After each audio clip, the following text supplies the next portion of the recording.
is the Business of Esports podcast. The fastest growing entertainment phenomenon of this generation. Hi, Prophet of Esports, joined today by my friend and co-host William Collis. Yeah, we got the Book of Esports out. It's a big deal. So everyone knows me as the Prophet, and William as the Professor.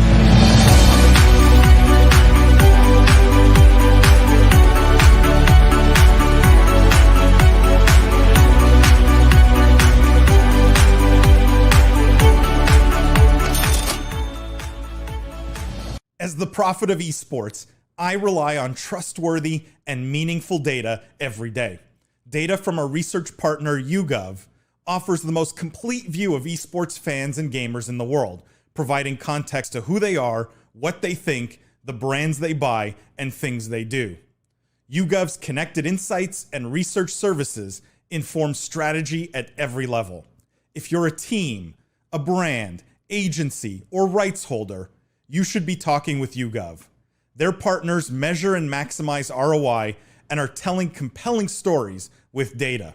Visit yougov.com/gaming-esports to learn more. From the keyboard to the boardroom, this is the Business of Esports after show live stream. I am Paul Dawalibi. I'm joined today by my friends and co-hosts, William Collis, Jimmy Barata, Jeff Cohen. For those of you guys who are new to the live stream, welcome to the official after show live stream of esports. What we do here is we cover all the pressing gaming and esports topics and news of the week, but it's all the stuff we couldn't fit into the podcast. It's still just as interesting, just as exciting, but it's all the stuff that we couldn't fit in. And best of all, we get to do it live with you guys. We get to involve you. You get to ask questions. You get to participate. We highly encourage it. I know so many of you watch and lurk. That's okay too, but feel free, feel comfortable to get involved. How are all of you guys doing today? Doing great. How are you doing, Paul? I'm good, Jeff. Sorry, I had to mute you. I had a bit of echo. You muted me? I did mute you. I cannot be muted. Let the record state. The juice can't be muted. William, sorry I cut you off. No, I'm great as always, Paul. You know, what can I say? It's always a pleasure to be here, you know. William, it's always good having you. Such distinguished company. Such distinguished company. I mean, I'm a little hurt that Jeff gets the top right box this time. We can fix that. I mean, whoa! Promoted or demoted, I should say. Power play. Yep. Guys, look, we have so much to cover today. Cam, I just want to read some of these messages. Cam goes, "Let's go. Happy live stream day, everybody." Jason, my cousin Jason. Sup, Bella's watching. Jason, how's it going? And Cam says, "Can't mute the juice." There you go. Can't mute the juice. Right. Jeff, the juice has fans, hardcore fans, I feel like. There's I'm real loyalty to the juice. I mean, you guys are missing out on a serious opportunity by not having some merch. Just saying. There's fans. Let me just I'd buy one. I'd buy like 10, so you're missing out. Before we jump into it, guys, let me just tease the podcast this week. We had an amazing guest this week. We had Nicole Pike, who's the head of esports at YouGov. As you guys know, YouGov is a partner of the live stream and of the Business of Esports. They sponsor this live stream. And we just had a great conversation around YouGov and kind of where data fits into the esports picture. So definitely tune in to that tomorrow. It was really interesting. She had a lot of fascinating sort of insight. I think you guys will enjoy it a lot. We also we didn't have a lot of time because we spent so much time sort of just discussing data and esports, but we did touch on one news topic, which, I don't think we're going to get into on the live stream. So tune in tomorrow, but it was about specifically a partnership, and I'll share it here, between ESL Gaming and Monster Energy. So that's the one news topic that we covered on the podcast, which you can expect tomorrow. And I think what was interesting about the coverage of this on the podcast was Monster Energy is actually a client of YouGov's. And so they have really sort of interesting insight into what a Monster Energy looks for in data and how they use that data to sort of decide on partnerships like this. Really kind of inside baseball kind of stuff that I think anyone in the industry is going to really enjoy listening to tomorrow. So stay tuned for that. It felt like baseball, like Moneyball, right? It felt Yeah. like we were getting cheat codes, deep analysis. I loved it. And I just want to say, I know we have a lot of viewers from LinkedIn here, especially, but obviously with the brand, just in a business mindset, this is really, I thought, where I set myself apart back when I was a consultant and pitching to brands, new people, staying in front of former clients, was sharing with them YouGov type insights and headlines. So I just want to encourage anyone out there, regardless of whether or not they're a sponsor, but especially so because, we do appreciate them. But this is exactly the type of information that everyone needs to have whenever they open up their web browser. It should be your Gmail, the Business of Esports website, your LinkedIn, and YouGov. And I'm just going to stress that. Spoken like a true salesperson. No, look, the amount, even I was shocked, like the amount of nuance that even we don't get like on a weekly basis, the amount of nuance they have in their data, like down to fans of like ESL. Yeah. Wow. And spoiler alert, I asked for the segmentation on Heroes of the Storm fans as a special tidbit. So, just saying that if they can get that, they might be able to get, they live in Rhode Island, wear glasses, currently have a doctorate degree and work in esports. Name starts with W. Yeah.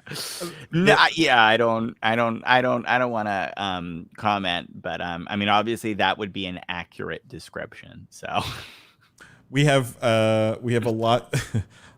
So Slightly says data's hard to find on esports for sure. I think what was eye-opening when you listen to or watch the podcast tomorrow is it's gotten a lot better. Yeah. Right? Yeah. I don't know if you guys would agree. No, that was my chief takeaway too, is I think it's still there's obviously a lot more coverage in other industries, right? But it was clear in the YouGov conversation that we're very much past these sort of dark ages where it's here's one stat about average annual viewers, and there you go. There was a lot of nuance and a lot of sophistication. And, Nicole at YouGov was saying that one of their goals is to provide sports style depth of statistics, in esports. And, the example she gave was essentially a sports franchise can say how many people in my targeted demo, went to a quick service restaurant in the last, 2 weeks. And that's not unusual data for a sports franchise to ask to pull. That would be unheard of in esports, right? You don't think that data exists, but that's the sort of data that YouGov is building to try to bring that same data-backed insight, that powers money in traditional sports to esports. So it was really cool, guys. Really cool. Very, very eye-opening. So highly recommend everyone tune in tomorrow. It'll drop tomorrow. And let us know, by the way, if you listen to the podcast or even the live stream, if there's anything specific you guys would love to see from YouGov, like a specific area that you guys are really interested in, that maybe we could go to YouGov and get them to pull some data. I would love to know, if you leave it in the comments somewhere in the podcast or on YouTube or here even, and let us know, or on LinkedIn, doesn't matter, anywhere where you find our content.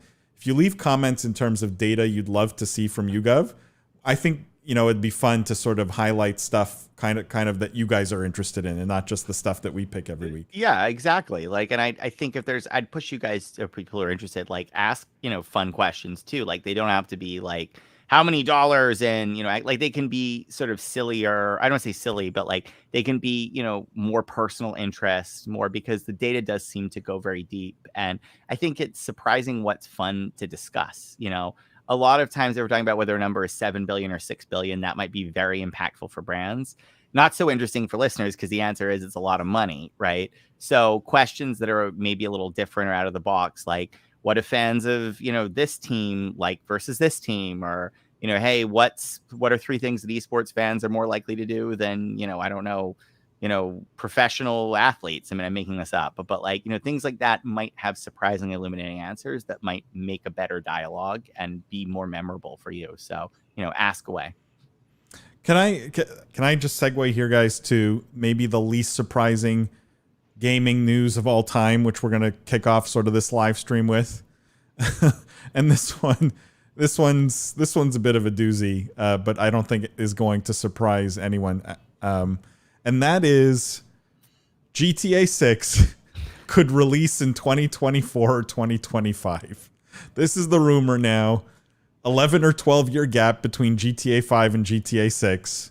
The article is basically quoting with Tom Henderson, video game industry insider, that Rockstar basically is not going to have this ready or even cares to have it ready maybe until as late as 2025. They talk about shortage of consoles right now also, that maybe that's not the ideal environment to sort of release this new game into.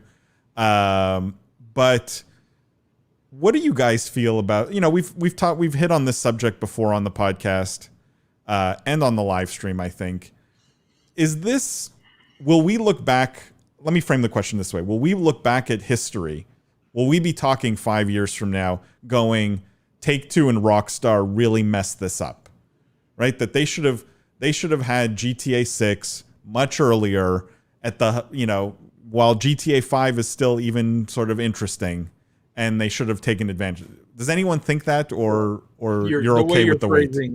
I mean, the way you're phrasing the question, the premise is basically that GTA won't be popular in 2024, 2025. I don't know. History, I mean, at some point, maybe that will be the case, but it seems like this thing just defies gravity and is, if anything, more popular than ever before. I mean, if you look at Twitch, player counts, it's just a phenomenon. So we can get into the business model and everything and why it makes sense for them to keep milking it. We've probably talked about that many, many times, but it's just an insane phenomenon. You don't get mad at Tropicana for not replacing orange juice every year. We are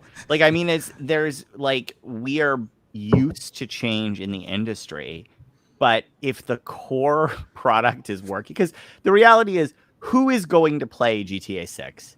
Everybody who played GTA 5, right?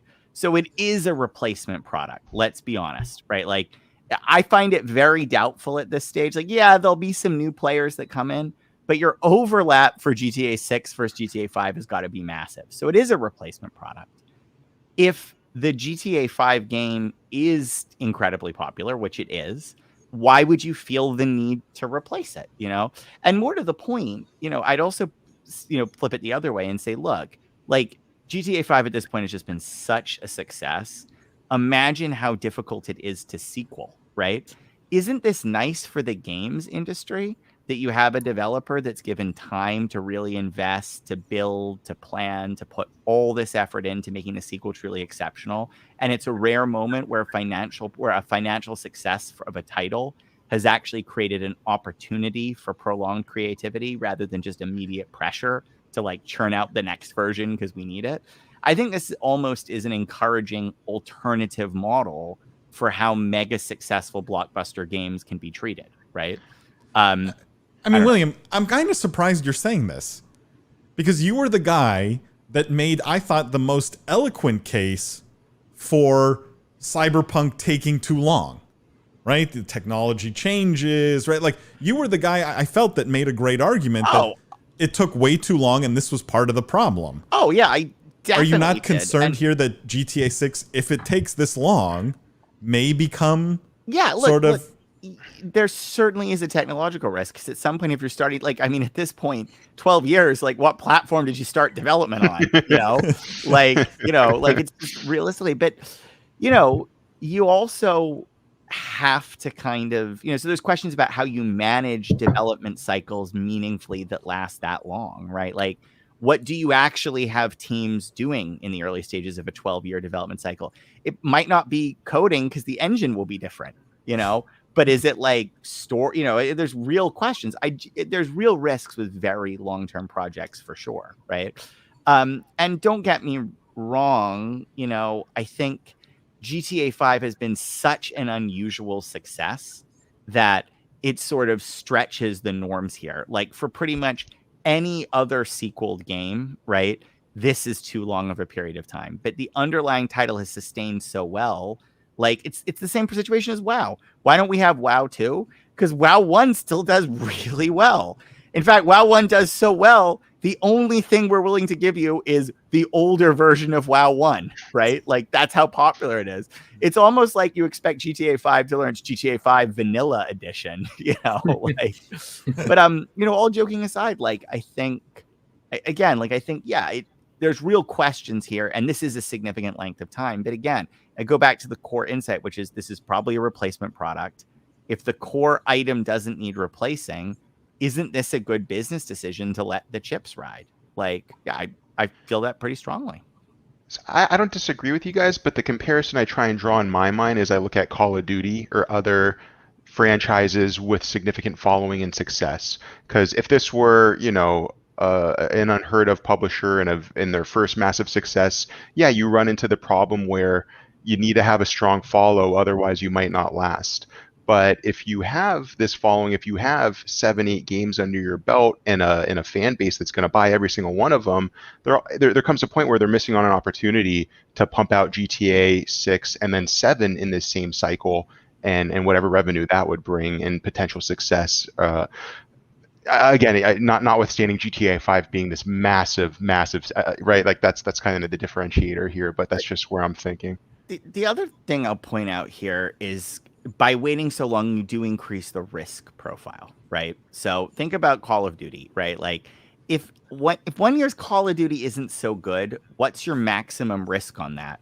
1 year, right? Because then you have another Call of Duty coming, get to try again, it'll be great. But for this, and I don't, let's hope this isn't the world we live in, but imagine GTA 6 just isn't that good, right? The risk there is, it's pretty catastrophic, right? Because it's a replacement product.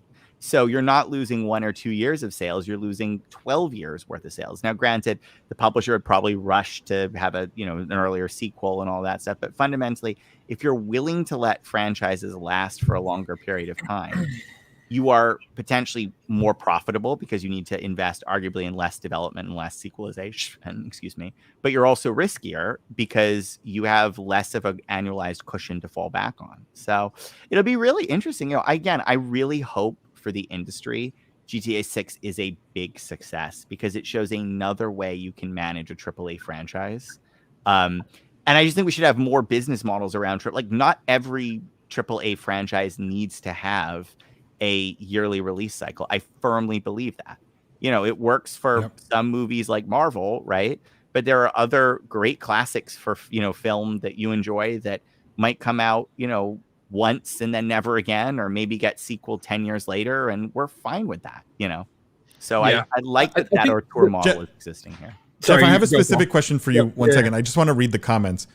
Slightly says, but even COD is adopting that consistency model in Warzone. True. And in some ways, they have the best of both worlds between Warzone and the yearly COD releases.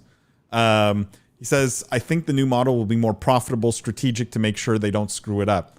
Yeah, again, but the risks are higher, right? To that point, the longer that they take. Robert, I think good to see you here. Good to see you back here. Cam says, no rush. Cam, you say I'm in no rush. GTA 5 still has awesome online content. I hope it comes out when it's ready. It's just the expectations are going to be so high is the problem. Waiting this long. Jeff, my question for you specifically is, at what point does the market, does the street essentially get tired of waiting for GTA 6? To some extent, never, right? They're buying themselves time every year around, right around their fiscal year end. You always have some analysts that, don't really know the space well enough, and they're, GTA is coming next year. But most people who are invested in Take-Two understand that GTA is probably several years in the distance. And when I say they keep buying themselves time, what I mean is their other games are doing so well, plus GTA Online. I think the thing we have to remember, and this is probably stating the obvious, we've talked about it a lot, and Cam even mentioned it, it's not like GTA 5 is driving units right now because of the single player. And it's not like Rockstar finished GTA 5 and they were like, what we're going to do? Let's take 10 years off. We're not working. We're just hanging out. They're pumping out content. for GTA Online that is keeping people super, super engaged and is making them boatloads of money. So I think that's the thing to recognize, when you think about the sequel, not only they're going to have to create a great single player game, because they will do that, right? That's what Rockstar does. They pretty much never miss in terms of that. So I don't think there should be a worry, hey, the single player game's not going to be great. The question, I think the massive challenge, and really I would say it's pretty much unprecedented, is building that user base. They probably have 20, 30 million people that are playing either daily or monthly, porting that over to a completely new experience when the old one has taken 10 years of content to build. It's like when Facebook makes a change to the news feed, everyone's like, oh, I want the old one, or maybe that was a terrible boomer example, but pretty much anytime you try to take someone from a product they love to a new product, you automatically, one, it costs money to reacquire those players, and then there's friction because people are like, well, I liked the old GTA Online, I liked the controls, I liked all the content that was in there. So you're kind of going to lose people. And then you create a scenario, do you have to create content for both? Do you have to port new content to the old one? Do you port the old one to the new one? It's a really hard challenge when you're sitting here printing money. It's really easy to be like, well, let's wait a year. Like, what's our rush? Like, why do we, they got a good thing going. It also raises a question I'd point out, which is like, what is a sequel, right? Like, we understand sequels to really in a pre-internet world. Like, sequels were like, I could only fit so much in a box. The sequel is the next box I'm sold, right? Whether that's a game cartridge or a VHS tape or whatever. If you put GTA 5 today up against launch GTA 5, I think you'd think it was a sequel, maybe multiple iterations of a sequel, right? Like, everything about the core game has been enhanced. I mean, sure, maybe the single player story, there's still some, but like functionally, the game has been sequeled because all this stuff has gone into it. And again, no one is clamoring for League of Legends to release League of Legends 2 because we recognize that the business model for that is consistent incremental upgrades. Again, I think it's a different business model. And it does raise an interesting question of like, I almost wonder if Rockstar would launch a GTA 6 by just saying GTA 5 is now GTA 6. Well, like, I mean, quite seriously, like they could charge William. This is Robert's question here, but Wade says Tron 2.0, but Robert asks, I think, the same question you're asking, William, which is, when do we get to a point that the games no longer have an incremental update, but just sustain a title and build additional content to it? In other words, everything becomes WoW. There are Destiny is going towards that model, right? Warframe has that. There are plenty of. Someone mentioned Warzone, and I know what you asked, William, so I'll let you jump in. But like, Warzone's basically trying to do that for Call of Duty, like be this storyline that cuts through all the franchises. Yeah, like, I mean, the best possible case scenario is you stop having to reacquire customers, right? So I think, like, in a perfect world, like, and this is why I think esports are so interesting and stand out so much, is most of them have this business model where you're stuck. Like, once you're in League of Legends, you're not really looking to leave League. You might have periods where you're spending more time with the game and periods where you're spending less, but you're kind of in League and in that ecosystem. And it's incredibly de-risking for publishers. It's incredibly lucrative, right? But it also arguably is sort of a better and more interesting content model from just an abstract business perspective. The downside too, though, is we think this model looks fresh today and appealing because it's so very rarely achieved. Like, you can count the number of games that have a true, like, persistent content model, like, probably on two hands, maybe even one hand, right? Like, very few games do this well enough to actually sustain and grow over time.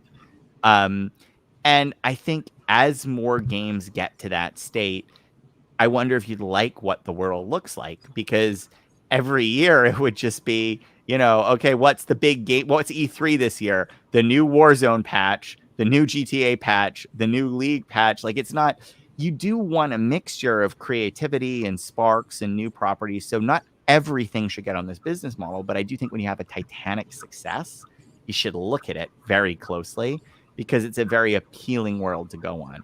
And if I can say one more thing, in some sense, I think Activision Blizzard has been the smartest maybe of all with this hybridized model. because now they get to double dip. They get Warzone, which is the backbone that has your consistent content, but they haven't had to walk away from the old annual box model. And I think that's going to give them some of the protectiveness you get with an annualized title, with some of the flexibility of having a consistent player base to market to. So I don't know, just my 2 cents. Yeah, Gabriel here says, I think they're in a loss at this point and the time. Gabriel, I'm curious why you think that. I would love if you could expand on that, because I'm curious. Robert says, feels like more of a win-win to me. I would be curious to hear the argument. Yeah. Loss. Robert says, why even make a sequel? Just seasonalize content and make graphics refresh. This is a pending shift in game release cycles. Plus, do you not run the risk of alienating gamers who don't know should they play SF5 or SF6? I mean, yeah. My view on this, guys, I think is just, I think you lose something when you take out the true sequels. And I'll give you an example, like with WoW specifically. At some point in WoW, and again, this is only anecdotal, but I think it happens to everybody. After Wrath of the Lich King, right? It's like you get tired of WoW and you stop playing it, right? And there's a lot of people who got fatigued with WoW at that point in time and stopped playing it. To get that customer back is not obvious, right? Like doing without sequels, without a new standalone game. Like to get a player back who leaves in this sort of seasonal kind of content, I think is just as hard as getting a brand new customer, is my sense. Well, because what you're missing there is, I mean, you're missing a bunch of things, but you're missing, the tent pole, right? Like you're missing the new marketing. Yeah, William, you're missing right? the marketing message that can pull you back, which is really significant. But you're also missing, what you're saying is incremental content doesn't do it for you, because at the point where you've lost interest in a game, a new mount and a new series of quests isn't enough to roll you back in.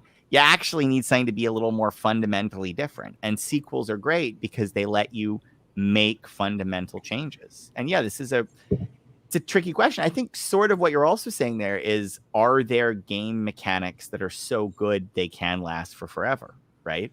Like I think, like, because the perfect game you don't lose interest in, so we never have your problem. Now that game doesn't exist. Yeah, right. Yeah, no one has made that game. Mm-hmm. Yeah, no, I know, but from a theoretical perspective, right? Like, so it's interesting.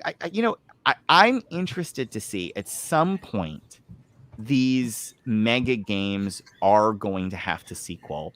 I think for the reason you're describing, Paul, right? Like, and I think like maybe WoW is coming to this point in their life, for example, where like they're probably gonna, like I don't know what their user numbers are, but it's just been around for so long, and now with bifurcating the player base between WoW and WoW Classic, like at some point they're going to need something to bring everybody back together again, right? The question is, how do these brands handle that? Because I don't think you can really point to anything that has happened previously in the market where a major Titan decade-spanning brand has sequeled itself. I don't think we have I mean, correct me if I'm wrong. I don't think there's been an event like that in games. Right? Right? You're right. You're absolutely right. I think the second part of it for me also is just, if I'm and as someone working in the industry, I'm concerned about its future, obviously, right? I want to make sure the industry succeeds. This sort of seasonal content and incremental refreshes, and William, you alluded to this, you're working within the box still of the original game, right? Like you're still within a framework that limits you. And so what you can do from an innovation standpoint, like you said it yourself, another mount and maybe a new raid, but that's about it, right? There's nothing fundamentally different between WoW 10 years ago and WoW today, right? It plays pretty much the same. And there's more content, but and Fortnite's, I would argue, is the same, and Destiny's the same, and Warzone's the same, and right? It's all incremental, but incremental isn't innovative by definition. Yeah, and this is where, again, I mean, I don't want to say some of but like all these persistent things in games, I don't want to say they dampen innovation, because I think there's tons of innovation coming out from all of them. And I think in some sense, these persistent games are the best and most innovative because they have such talented people working on them. The things they're doing within the constraints of it has to fit in this box, are really incredible. But like, yeah, it's really because like the thing is nobody is saying sports need like nobody's asking where's baseball 2.0, right? Like, I mean, oh, we're gonna get that really might be bored fun. of maybe they should do baseball too. But like I struggle so much with like, do we, I always go back to like, well, do we really need it? But something about me fundamentally says I think we do, because I think our medium has so much entertainment baked into it. And entertainment you do need, like, because the medium of gaming is broader than just sports, because it also encompasses entertainment and interactivity and all of these things, it's actually stronger than sports, but that has a unique challenge, which you do need these phase changes. And yeah, we're coming up to phase changes in our industry. Like some of these things are due for a phase change. And that's, I think, really scary because like, how do you migrate a customer base to WoW 2? Seriously, how do you do that? It's a very difficult problem. It's uncharted territory, really. And it's terrifying because your most loyal customers have been playing WoW for so long. How can they possibly like WoW 2? WoW must be the perfect game for them. If you played WoW for 20 years, you've stuck it out the whole time. That's your perfect game. What can WoW 2 offer you? This other game was good enough to keep you around for 20 years. So like it's non-trivial problems navigating success is this massive. Jimmy, you have the last word on this before I move on here. No, I don't want to, just because I was going to introduce two other games that I thought would have been interesting comparisons, and it would take the full hour to analyze. No, I could leave it for the audience, I don't know if these are directly on par, but I wanted to introduce Assassin's Creed, which introduced a new fighting engine around the Egyptian version, and then Odyssey.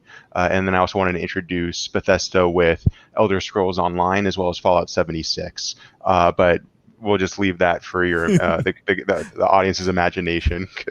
I just want to catch up on comments here. Gabriel says they can't make everyone happy. How many will go over to 6 and stay on 5? That's, I think, the challenge, Gabriel, that we're alluding to here. That it's not obvious that everyone will just move over. That's not instant. Yeah, and like if I can just I've talked a lot, but like look at Smash Brothers Ultimate. Correct me if I'm wrong, but it literally has every character in every Smash Brothers game ever, right? They didn't miss a single one, right? Am I right about that? They got every single character to come over. I think every single stage. I think they have like pretty much every single, like literally they took the approach of Ultimate, all the content plus new content. And there are still people like, nah, the N64 version, that's the, like it's really hard. Slightly says Fortnite basically released its sequel with Chapter 2, but brought everything over. Yeah, this is live service. This is not sequel, right? Not in the sense of a new box. Cam says like the Destiny fatigue, new content, but it's the same engine world. Yeah, and I think these live services, this fatigue is going to become a real thing. I think we're starting to see it. Cam says think sports games would ever go live service or continue cashing in every year.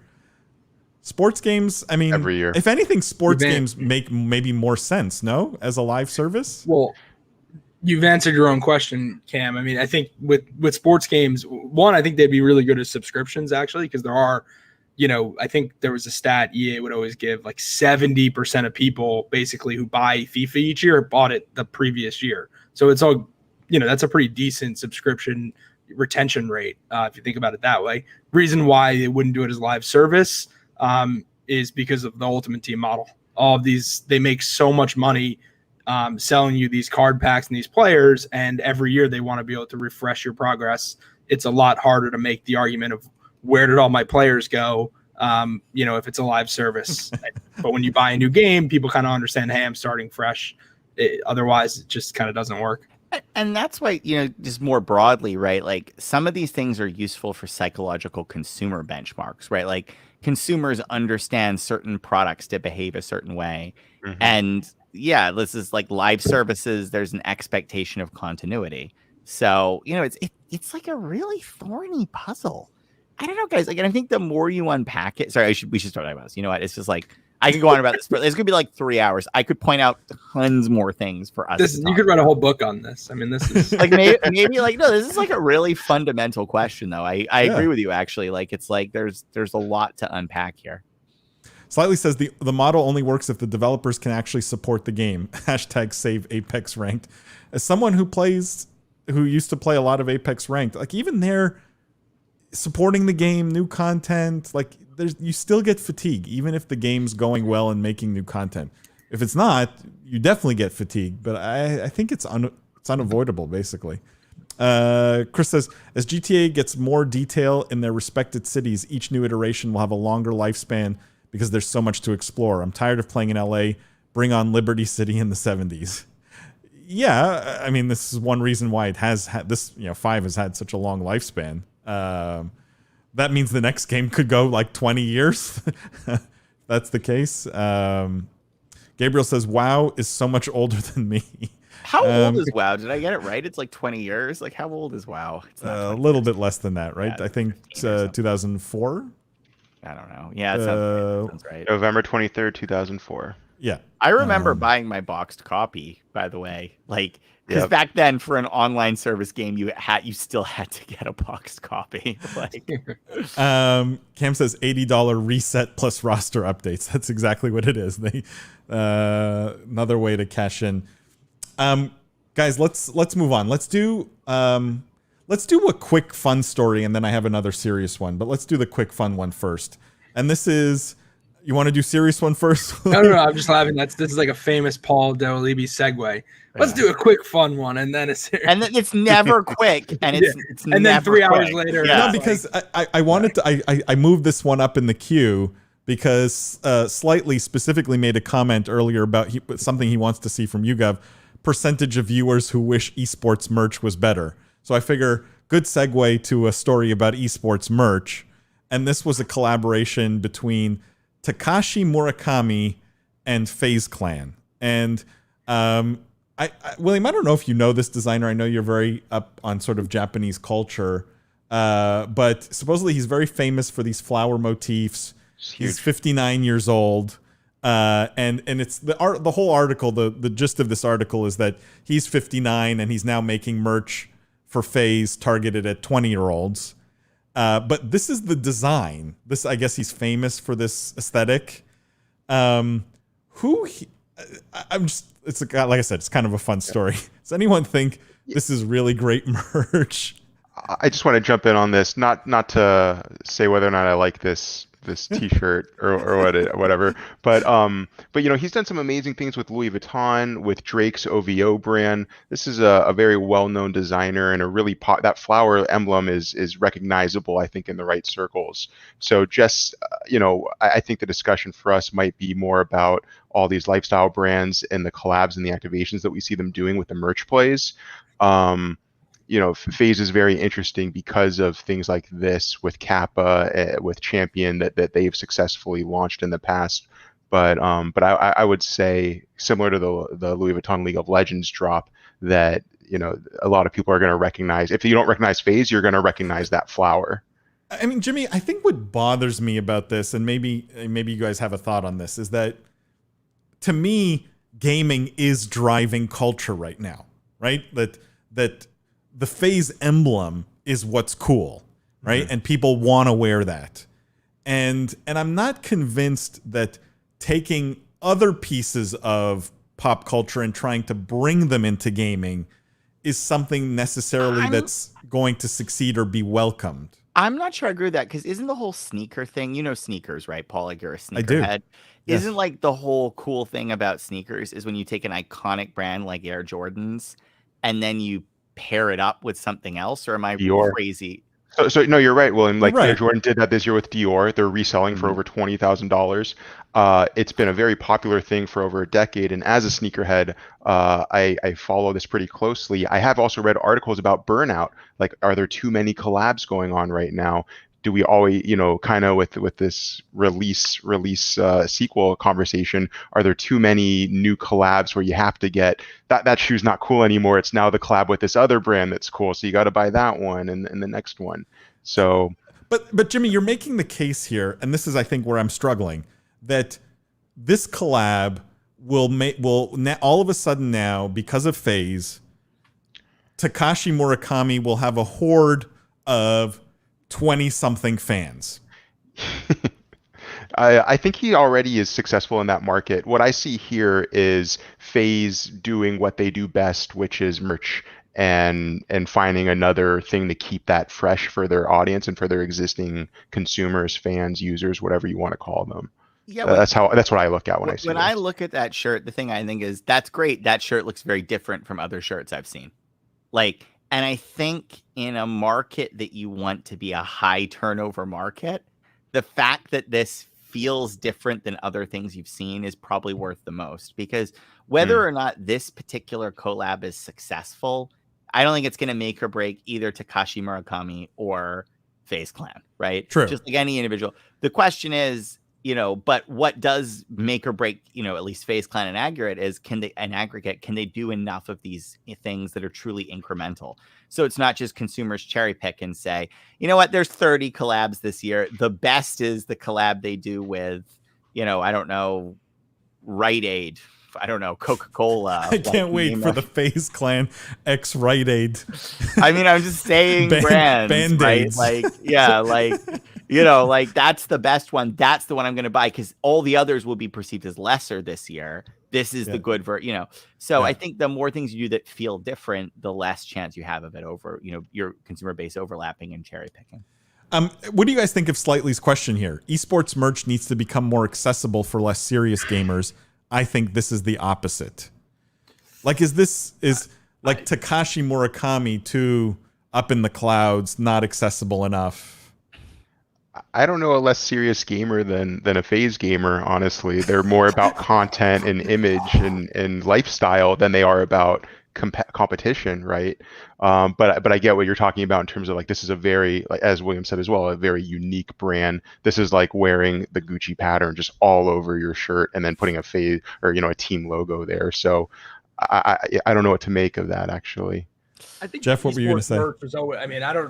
I don't have that many hot takes about this. You know my style. I'm very, when it comes to you would wear this, Jeff. Just so everyone knows, I don't think I could pull this off. Would really wear this. I could not pull this off.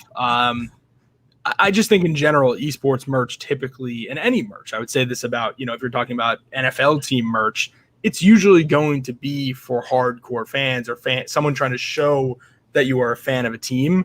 I'm not sure the strategy of taking someone like my wife, who's about, I wouldn't even know if she would call herself a gamer. She might play a little bit of mobile games and stuff like that. I don't think she's going to go out and buy esports merch. I think you want to go deeper, narrower and deeper, and stuff like this. I think William's point was a really salient one about how this is incremental. And I personally might be like, that's bizarre and I have no interest. But as long as portions of the FaZe community and whatever the guy's name is, Murakami, as long as portions of their fan bases and their communities are incrementally interested in it, that should be the goal with these collabs. Yeah, I also think there's something to be said for, like, what's my, like, one of my favorite pieces of merch that I have, shameless plug, is the Business of Esports socks. If you guys don't have Business of Esports socks, they're amazing. You should get them. But one of the great reasons why the Business of Esports socks are good is you can wear them everywhere. You can self-identify as somebody who has this affinity. You like that. It feels good to identify with stuff you like and proclaim it. But it kind of goes into stealth mode a little bit, right? And I think some of these things like this thing are kind of these stealth mode collaborations too. I think if you looked at that shirt, you wouldn't know it was a gaming shirt. And I think that's actually part of the appeal of these aggressive crossovers is they let you take, if you're a gamer, they let you take gaming into spaces you might otherwise not. You know what I mean? Like, I might wear that to, like, a rooftop cocktail party. I don't know if I'd wear a jersey there. You know what I mean? True. It is different, and I applaud them for that. It is definitely not like most other esports merch. I think that's cool. Sorry, Paul. I want to see more Puma gamer socks. I want to see more Razer breathing, N95 mask or whatever we're doing. I want to see less mixing logos on a t-shirt and more, I don't know, innovative kind of different products personally. Not that I don't think this will be successful. It's just we've seen a lot of this, right? Maybe not to this extent or with these brands and names, but it would just be fun to see merch, I think, in a new way. Yeah.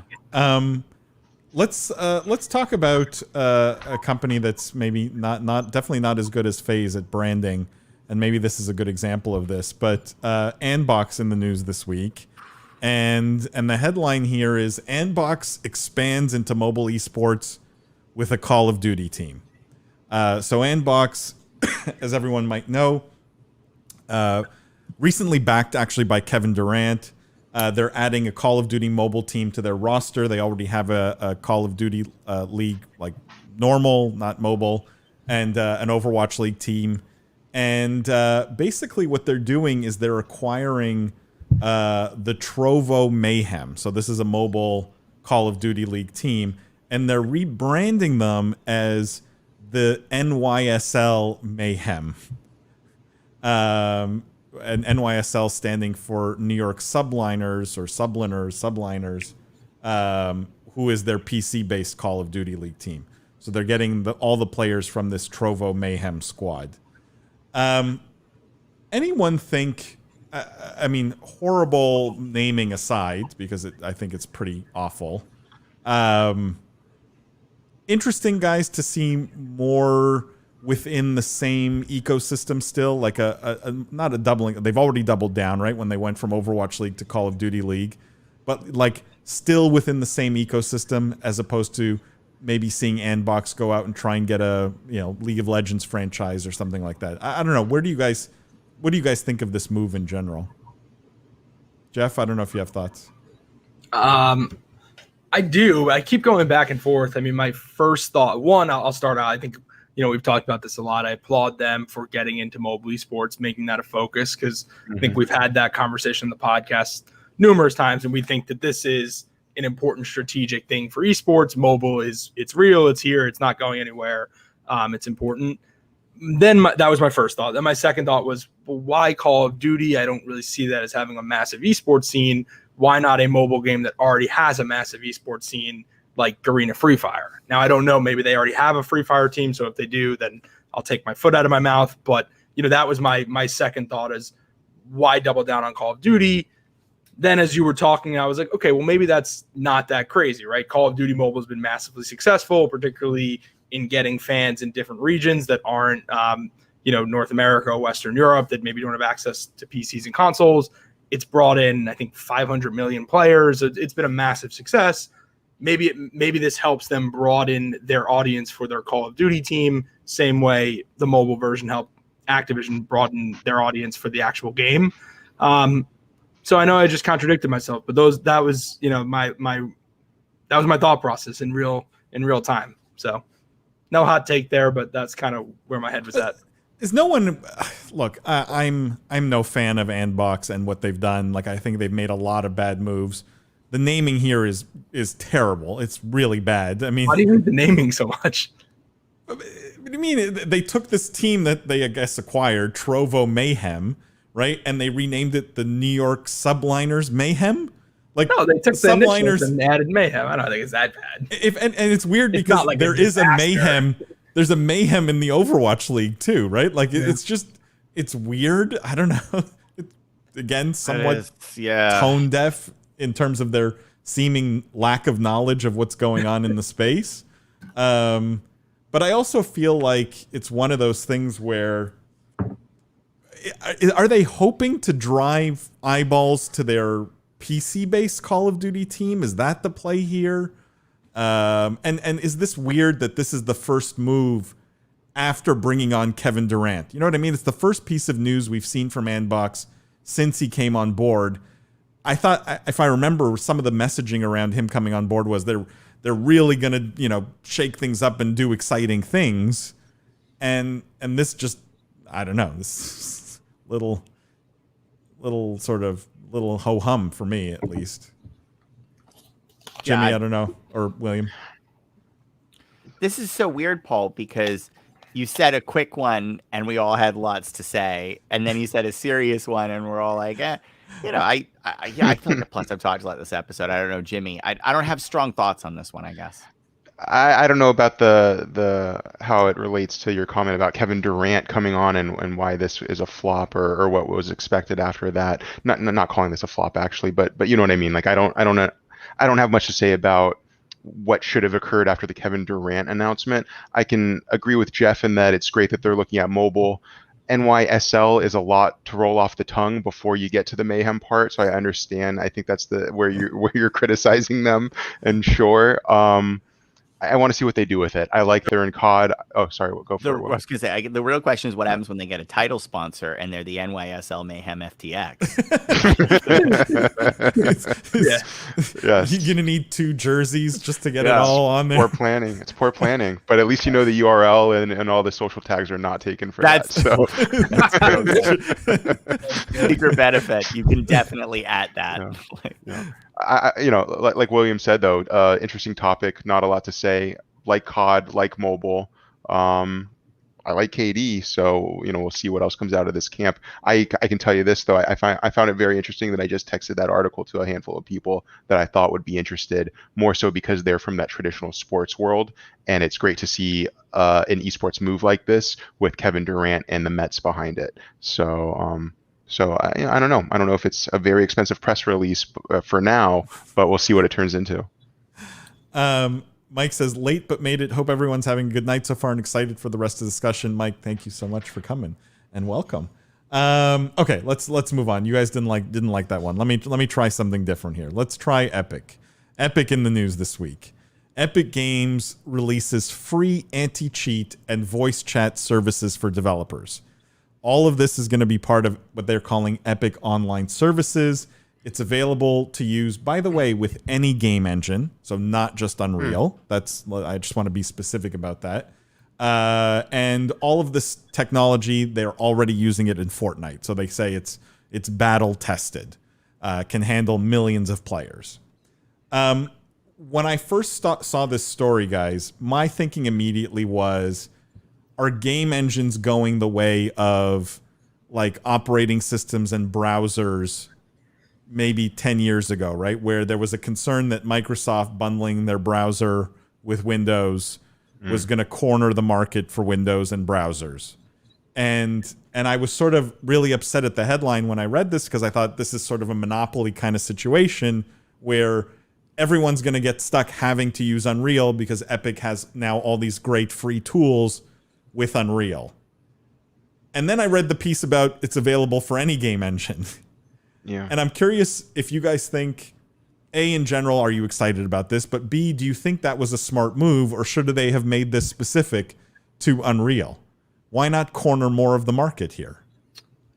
Yeah, like how is Epic making money, right? Like that's our question all year. It's like, how are they making money? I don't know. Did you see the documents? They're making a lot of money. Well, Fortnite, but meaning beyond Fortnite. Jeff's like, I mean, I can tell you how $4 billion isn't enough profit. Like, what you, they opened a bank account and people dumped cash into it. they bought a shopping mall, remember? Yeah, that's true. That's real money. If anyone asks, Everyone knows shopping Yeah. malls are where the money's at. yeah, that's when They're turning it into a real life cosmetics store for Fortnite, where you'll be able to go buy backpacks and outfits at the mall. So I do think, and I can't remember, but Matthew Ball did a big 4 or 5 part series on Epic, breaking it down, and it was really good. And he talked about their online services. I shouldn't have even brought it up because I forget the punchline, but I think what they're doing is they're offering these things for free, and they're getting data. Basically, in order, these developers have to give them the data, some sort of data, basically, that they then have player accounts or information or something like that. So they're not doing this out of the goodness of their heart, clearly. And I do think also this is, I'm sure, even though, it's like any other software, even though something is available, you can use iChat on Android, maybe. I don't know if that's actually true, but it's always better to have it in the ecosystem. I'm just saying a lot of ridiculous things that I don't even know. No, yeah, you're right. it's probably no. This is, but I think that actually might be true. There you're are probably other right chats that you and can voice work services with everything, but it can be better integrated in the thing that you exactly. have, So right? I imagine that most developers that are seeing this, make, oh wow, amazing, free anti-cheat. They're not going to be like, well, let me use that software and interconnect it into Unity. It's just very likely that you're going to take the whole suite. Look, so I do think this is a good on-ramp driver and retention tool. The real Epic. question here is this a war of escalating features in engines, right? Because we seem to be getting to a stage where there's just a few engines, right? I think it might be safe to say this idea of the in-house publisher proprietary engine is sort of going away, right? Only a few boutique publishers can really. It used to be every game, it's custom built engine was the only way we could do this game. Nothing else would work for it. Now it's we're pretty much standardizing. And these companies, it's a market that, in many ways should probably be a winner take all market, or at least have very few victors. And the companies that are big right now have a ton of money. Are we in for a world where like everything's baked into the engine because feature creep is the only way to differentiate yourself here? That's like pretty interesting if that's the world we're heading towards. Like, and I don't know if that's good for games or bad, but it could be a direction, because how does Unity respond to this now, right? Like, how do they respond to it? They could say all this stuff is, yeah, that's right, that stuff works with our games, right?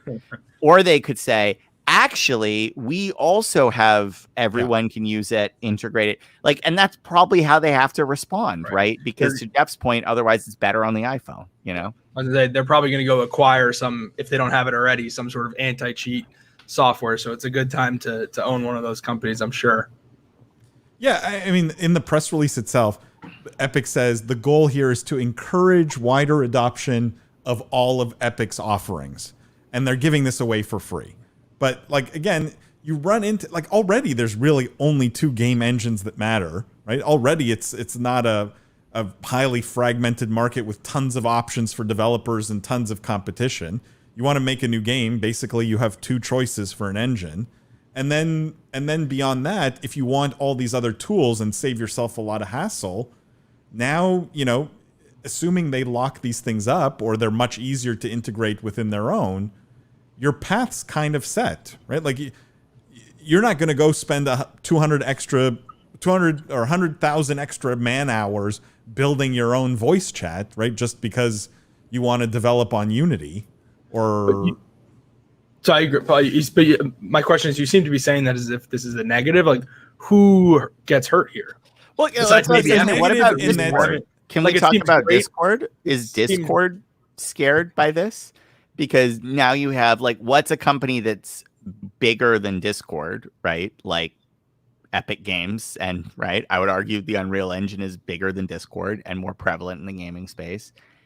Now you have voice chat in this. Like, should they be scared? Should they be like, oh, the way we lose here is a deeper level of integration than we have, right? Like, I don't know. I mean, I don't know if I necessarily believe that. I'm just asking questions. It's like, who should be scared by this? Like, shouldn't probably just be Unity. And I think Discord might be one of the ones that, like, now Discord, you're sort of asking the question, Discord, should you be like if publishers are going to make services that are competitive with yours, do you need to either cozy up to some publishers more than you have, or do you need to start thinking about like a different moat you can build around your software? Because it turns out penetration, if somebody goes a layer deeper in the ecosystem, might not be, the panacea that you think it is. You should call up Microsoft and say, hey, Satya, what were we talking about a couple months ago? Was it like 10 billion, 15 billion? We'll just do that. We'll do that one. What do you think? Hey, Satya, I don't think Discord's threatened here. I feel better now. Right? Because Discord will always sit outside of the games. And I think that makes them somewhat like in-game voice chat has never been a replacement for Discord, not up until now at least. And I don't see that really going forward, right? Discord still, if I want to play with my friends, that Discord's there. Yeah, if I want to play in-game with randoms, I can't use Discord, right? As even today, that's the one time where you need the in-game chat. That should be Epic's tagline: the voice chat for in-game randoms. Yeah, but like, I think what worries me about this is, again, losing innovation on the game engine front. But I also think it's a brilliant move on Epic's part, right? Like more tools, less work that the developers have to do, and more that they can focus on making their game fun and original, I think is good for the industry. I think I would just feel a lot better about it if there were 4 big engines and not 2. Really? I mean, I guess, I don't know. I mean, I guess the world is better with more. Like, because there's an interesting question we ask, which is, to some extent, we say the games are homogenizing, right? Games are homogenizing, right? Like, oh, all shooters play roughly the same way right now. Like, oh, like, is part of that because the engines have homogenized? I don't know. I mean, I don't think that's the case actually, but I think engines are more like lighting and ray tracing, but I'm genuinely curious is if every blanket is built with the same cloth, right? There's only so different the blankets can look. Has the consolidation of engines to some extent forced a homogeneous? Because again, remember, the whole reason my publisher had their own proprietary engine was, we needed an engine that could do this really well because we wanted a game that did this, and no other engines did it, so we had to make our own engine. Yeah. Look, it'll be interesting to see. I think Epic. I like this move from them. I think in general it's really, really smart. And I like to see this more than just more news about them losing to Apple. Mike says slap in the face to Activision here. No, Mike, I'm curious why you think it's a slap in the face to Activision. Yeah, I don't get that. Tell us, Mike. Cam says the juice is buzzing. And Christopher says, would be awesome to see Matthew Ball as a guest, especially after his Meta ETF announcement today. Christopher, that's unlikely. Let's put it that way.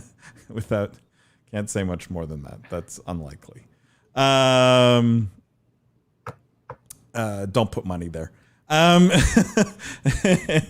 Anyways, but you should put money in Business of Esports socks, because if I haven't made it clear enough to you guys, I wear those socks all the time and they're awesome. So go get them.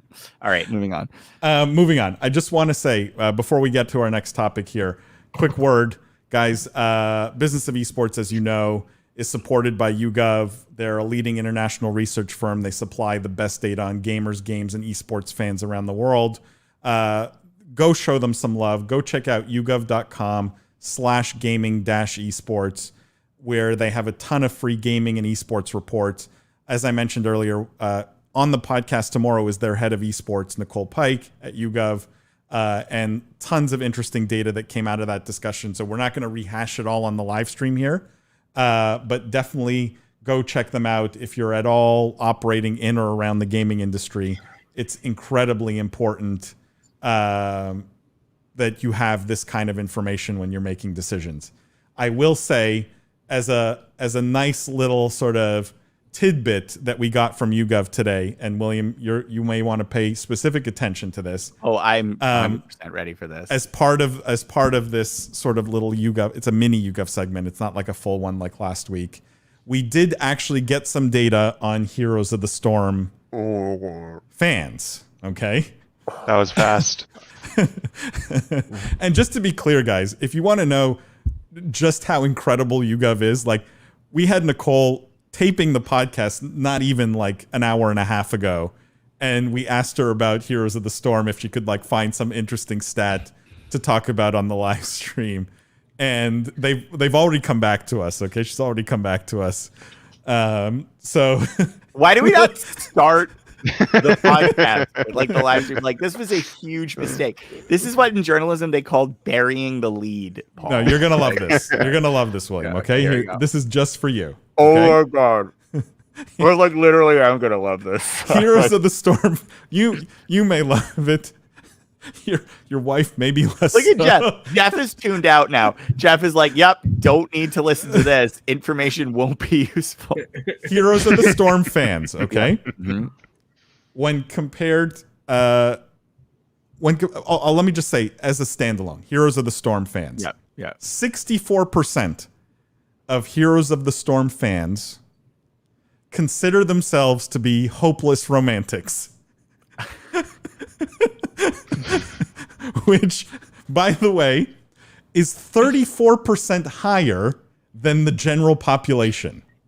Wow. So if you are a fan of Heroes of the Storm, I mean, that makes sense because you are hopelessly in love with the dead game. Okay, is what I get out of this. There you go. There's your Heroes of the Storm set. I mean, that's truly impressive. Which I think is kind of fun. It's a little close to home, Paul. But I'm sorry, I didn't come up with that. Yeah. I know. That was good. Actually, that was a lot better than I thought. Also, it's, again, just shout out, to the YouGov stuff. It shows how nuanced the data is. If you can say what percent, like, that's a question. So, guys, if you're listening for the live stream, you want to put data questions in, like, that's not a question you can ask about esports. Like, what percentage of the title's fan base are hopeless romantics? Like, let alone here, like those and compared to the general population. Yeah, compared to the general population. Those are sorts of questions you can look, you can ask here. You don't have to keep the questions as like, who had the highest social media growth in Q2. You know, like the data. But William, is more than that. it's really actionable, right? Like if I was was just gonna running, say that, if yeah. I was running a dating business, right, I'd be targeting my ads at Heroes of the Storm players. It would be actionable if it was a real game, but it's Or if you're- it's The real actionable question info. Shouldn't Activision be using that? Like, if they actually advertised Heroes of the Yeah. Storm still, Yeah. like, make ads about finding love and romance, and I don't know, tie it in with Well, Heroes. at Heroes a Esports, minimum, right? it would say like you guys should be doing a Valentine's Day event instead of True. like, Exactly. They should. like everyone does their New Year's end of year event, like do a No, I mean, I guess guys, like it's a really good point. It shows you when you have a little bit of data, like you can make smart decisions. So Gen G and Bumble can launch a Heroes of the Storm. I don't know if they're already in there. I don't think so, but I don't think so. You know, they have the Bumble sponsorship. True. There it is. Heroes of the Storm There's squad. the data to support that. It really is actionable. It's crazy. Cam says heartbreaking stat. I thought this was hurt. look. It's very telling, but also entertaining in this particular instance. So thank you to YouGov for that, guys, and go check them out. YouGov.com/gaming-esports. All right, guys, let's move on here. Let's talk about we have some options, guys. You want to talk about more esports team stuff, or do we want to stay away from esports teams? We have some stuff on Guild. We have some stuff on game developers. Let's talk Do it about all. esports. We can stay all night. I don't know. Well, I have to go in a second. This is an earlier live stream for me, so pick one I would like because you can do them all. Jeff is just like I want to do it. Give me all the topics. I'll just run through them real quick. Did you turn off the monitor I lost because connection? I don't know what I just did. Oh no, he's never. you got so Jeff- excited? Oh, There you back. go. There you go. It's not the same without your face, bro. I literally just got so excited I fried my own computer. Yep. Let's just bash through them. Okay, let's talk about esports teams. Okay, Yeah, there's sure. two articles here back to back because two esports teams have traded hands in the past week, and so we have valuations, we have numbers, right? Like there's now real data around some of these things, and I'm curious to get your guys' thoughts on it. And so the first one here, very quickly, is this is German football club, and I'm gonna like pronounce this really badly, I'm sure. Schalke 04 completed the sale of their League of Legends European Championship license to Swiss esports org Team BDS. So they sold just their league spot, their European league spot, for 26.5 million euros. And if someone could do the conversion for me quickly to US dollars. But so that's one. And that was just the license, right? That was just the spot. Oh, I was second- muted. 31.4 million US dollars. Perfect. So over $30 million. The second piece, the second sort of story was GameSquare Esports acquiring Complexity. And Complexity, very well-known North American organization, right, based in Dallas. And in this case, GameSquare paid $27 million for Complexity. What do you guys think when we compare these two stories? Just at face value here. In one case, you have literally just a league license. In the other case, you have a whole esports team going for about the same price. Is there any sort of insight we can draw in terms of valuations now that we have two more data points, right? Because these teams don't trade hands that often.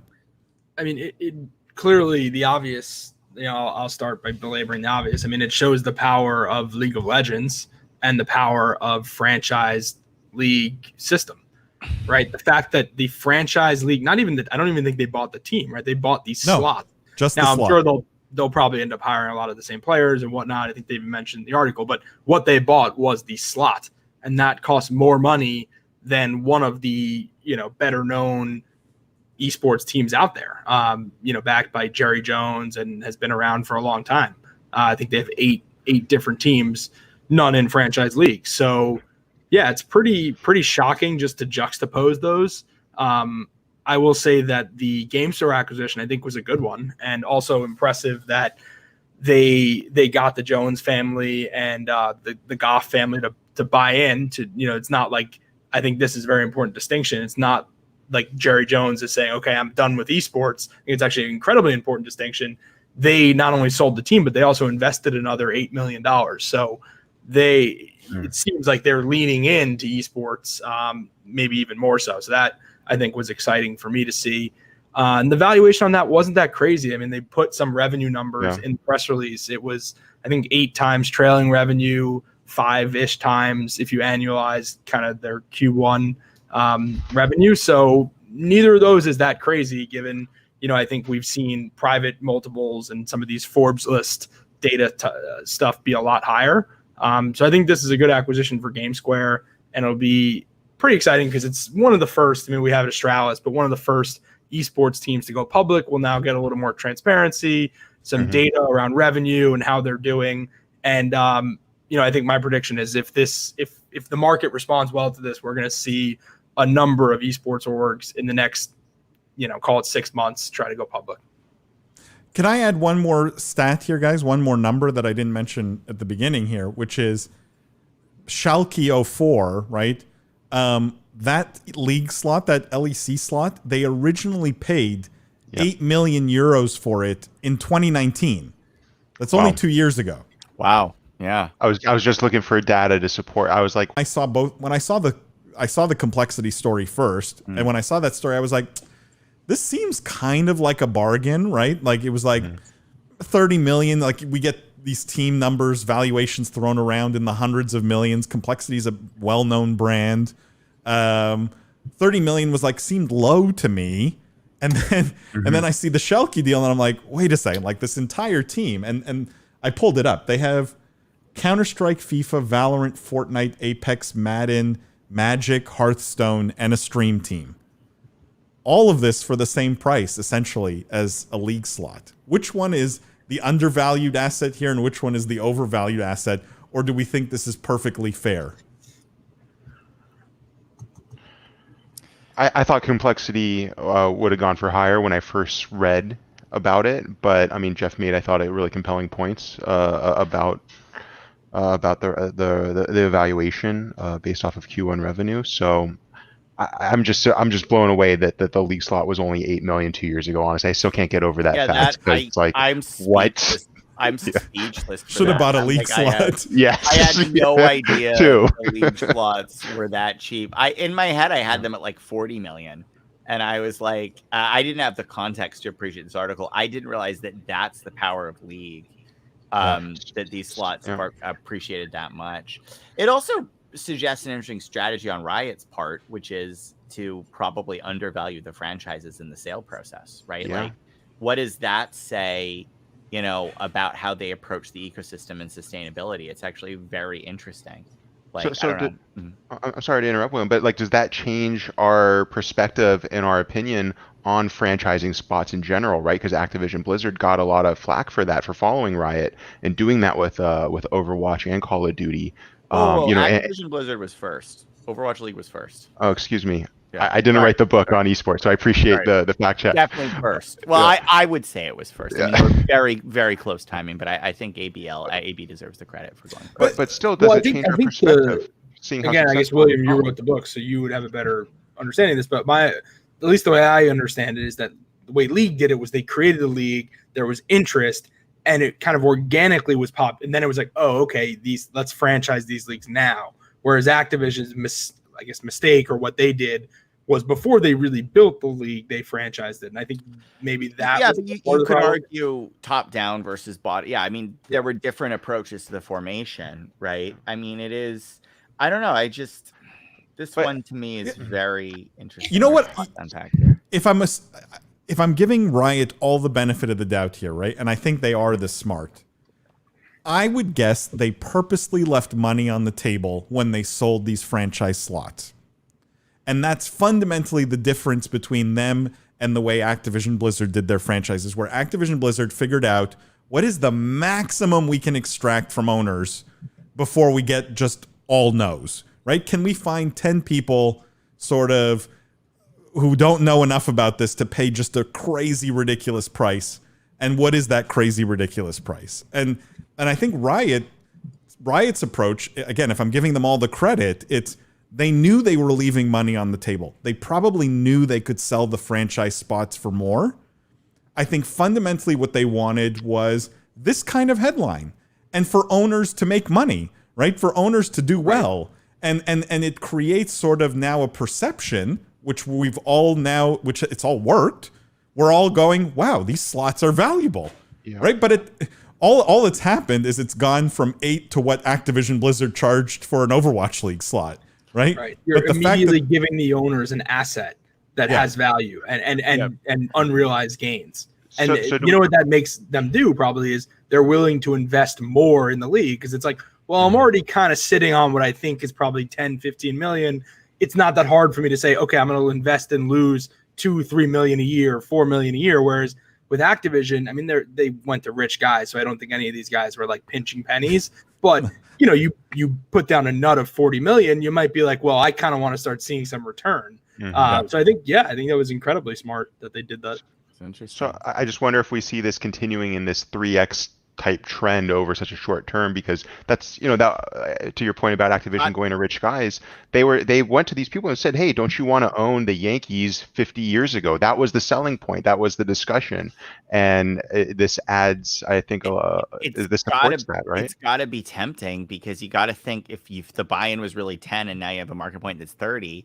And anyone who 3x's their money in 2 years, even for large investors, that starts to be an interesting moment where you're like, yeah, maybe we. So it is interesting. We'll see what happens. But yeah, this one was a fun one. I still can't believe it was 2 years ago. Jimmy, you're implying that Activision Blizzard will use this in part in their sales pitch. I think any team, any publisher that's franchising is going to use this in their sales pitch. Yeah.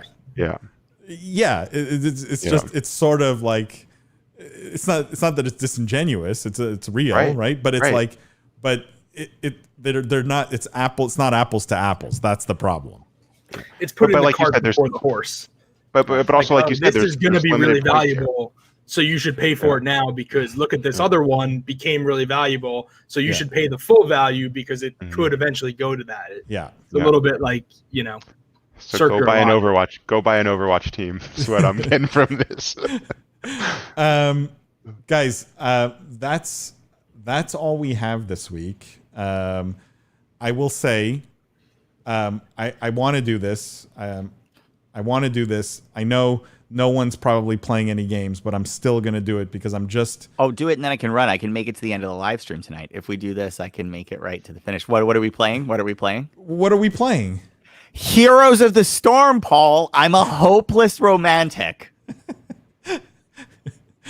Jimmy, Jeff. Next week, I promise. Only mobile, and I know you don't want to hear it. So next I don't week. want to hear it. Doesn't count. No. Jeff, no new Madden out, so nothing probably. Not yet.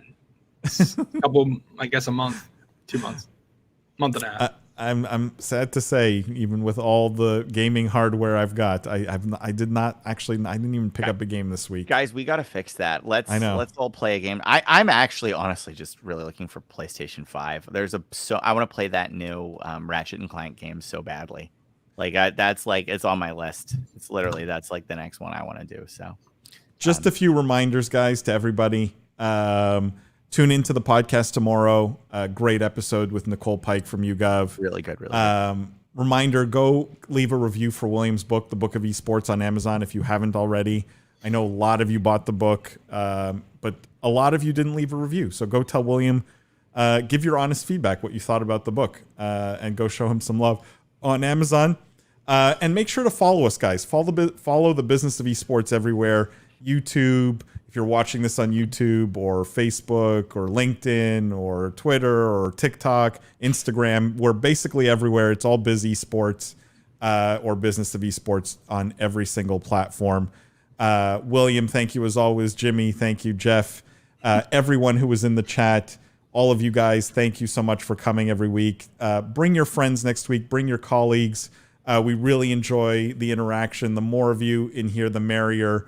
Cam, you are awesome. Thank you so much. Pumped for the pod tomorrow, he says. It is a great episode, I promise. And as always, guys, we will see you next week.